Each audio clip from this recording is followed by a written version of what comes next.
Google நிறுவனத்தின் மலேசியாவிற்கான முதல் tata centre தரவு மையம் இன்னும் 9 மாதங்களில் செயல்பட தொடங்கும். சைம் டார்பி பெர்ஹாட் நிறுவனத்திற்கு சொந்தமான ஸ்லாங்கூர் எல்மினா வர்த்தக பூங்காவில் இந்த தரவு மையம் செயல்பட உள்ளது. அம்மையத்துக்கான மேம்பாடுகள் திட்டமிட்டபடி நடைபெற்று வருவதாக கூகுள் நிறுவனத்தின் ஆசிய பசிபிக் வட்டாரத்தின் உலகளாவிய உட்கட்டமைப்புக்கான முதன்மை அதிகாரி கென் சியா மீடியா ஸ்லாங்கூர் செய்தி நிறுவனத்திற்கு அளித்த பேட்டியில் தெரிவித்தார். கடந்த மே 2024 கூகுள் நிறுவனம் மலேசியாவில் 813 கோடி ரிங்கிட் மதிப்பிலான முதலீட்டை அறிவித்தது.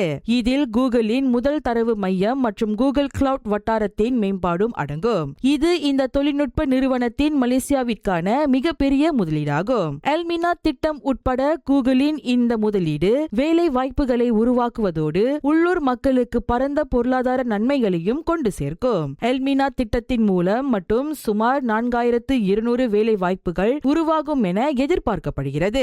கூகுள் தற்போது மலேசியாவில் உள்ள தனது தரவு மையத்திற்கான ஆட்சேர்ப்பு பணிகளை தொடங்கியுள்ளது. எனினும் வேலை வாய்ப்புக்கான எண்ணிக்கையை சியா வெளியிடவில்லை.